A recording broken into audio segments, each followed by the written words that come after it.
Good evening, everyone. Welcome to our series on Pesach. We're going to take a tour of the Yom Tif, of the holiday, and its different traditions, and hopefully enrich ourselves so we have a deeper appreciation for the upcoming Yom Tif, the upcoming holiday. But the truth of the matter is that this series has even more importance this year. We've been doing this for many years, preparing ourselves for Yom Tif.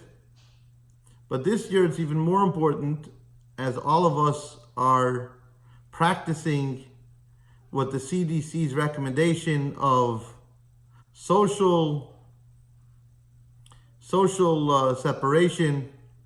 So we're all in our homes, and there's no better time to spend extra time learning than there is this year, as we are no longer able to go out and about and spend our time doing other things. Here we have time for our families and to learn a little bit extra. So in the schus of our learning this year, may we indeed merit that the time the Pesach Seder comes, we'll be able to go to shul and we'll be able to enjoy the holiday in its fullness without any anxiety of the coronavirus. And may it happen very soon. May it happen Pesach's in 3 weeks. So let's begin the first class by exploring the name of the holiday, Chag HaPesach. We know in Jewish life that a name does not just come from random choosing of a good word that we can apply to the holiday and say Pesach, Purim, Chanukah. Rather, a name represents the essence of the holiday, the very essence of the holiday. Encompassing in the name is the whole message of the holiday, which is fascinating. That means there's so much going on during a holiday, and all of it manifests itself within the name itself, and then it becomes expressed through the holiday. So let's explore the holiday of Pesach and its name. So Pesach actually has 3 names, and at different times during the holiday, we use one of the 3 names. What are the 3 names that Pesach is referred to in Jewish life, in the Torah? So we have Zman Cheruseinu, which is commonly the name that's used in the Siddur.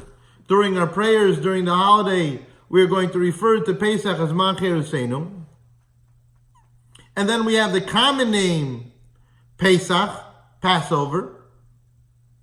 And then we have the name that's given in the Torah itself, Chag HaMatzos.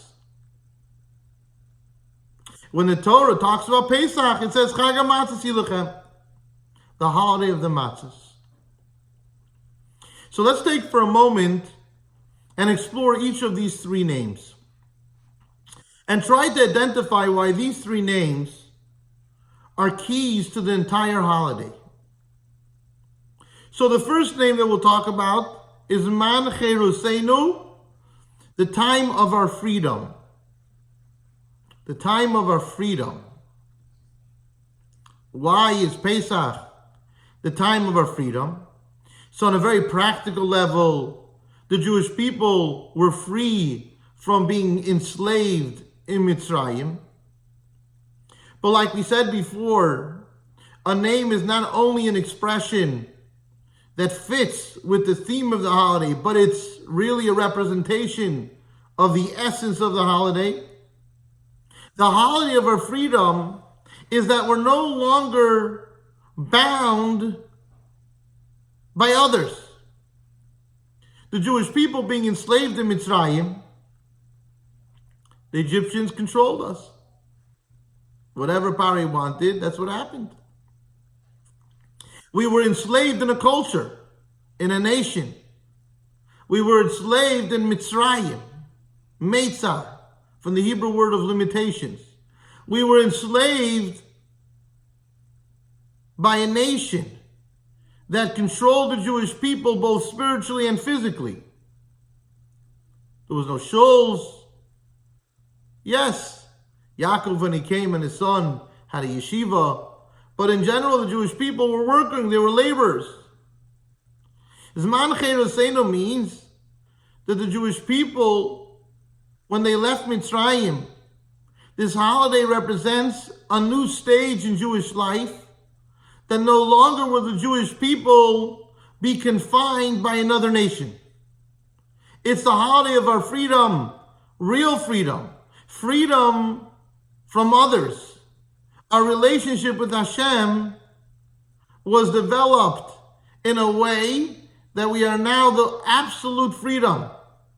We can have absolute freedom because now we are Hashem's nation. And what better or greater freedom is there than being free from enslaved by others? It's the absolute freedom. We're Hashem's nation and no one else's. Zman Cheroseno. The second name of Pesach is Passover, Pesach.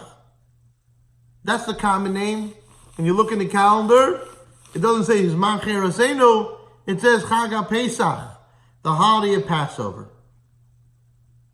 So on a practical level, let's first say it in a practical level, and then we'll explore its meaning a little bit more spiritually, and how it's a representation of the essence of the holiday. So practically it means that when the Malach HaMavis, the angel of death, was looking for firstborns, he would skip over the homes of the Jewish people because he would notice on the door frame there was blood, and that was a signal that it's a Jewish home. Pesach, he jumped over them. So Pesach, on a practical level, is a holiday of jumping over. Jumping over, that the Malach HaMavis, Pesach, he jumped over the homes of the Jewish people. Spiritually, the Jewish people, when they were enslaved in Mitzrayim, they were entrenched. They were entrenched. They were entrenched in impurity. In Kabbalah, it explains that there are 49 levels of impurity. And when you get to the 50th, there's no undoing yourself from it. You're so entangled in impurity, you're stuck in this place where you can't get out of it. It's complete impurity. Memtes Shari Tuma. That Hashem, the Jewish people, jumped. They were freed. They were no longer entangled in the Memtes Shari Tuma, in the impurity, and they literally Passover. We passed over Egypt and its impurity, and we entered into a phase of holiness and Kedusha. We skipped over the impurity and we'd entered into a new phase, a phase of holiness. And then finally, the third name that's given for Pesach is Chag HaMatzos.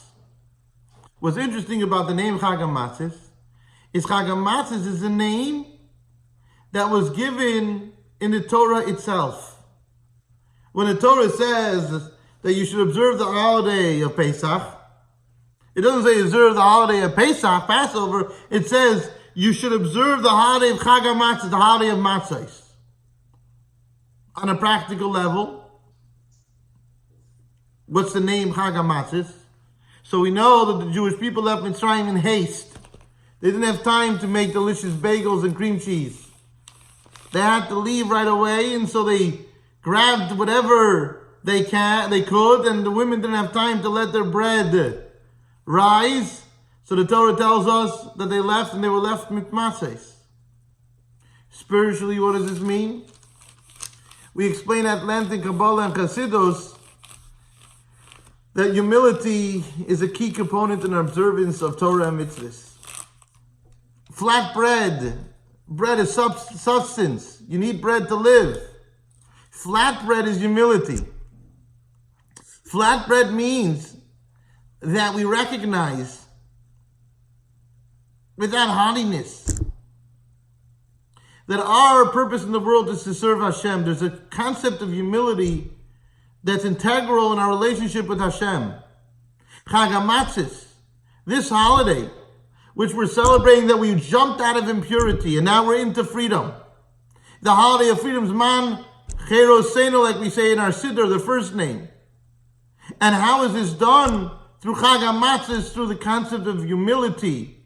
The Jewish people were willing to absorb the Torah and the mitzvahs. So today we learned the three names given for the holiday of Pesach and its meanings. And hopefully we'll be in Yerushalayim with the Pesach lamb. Amen.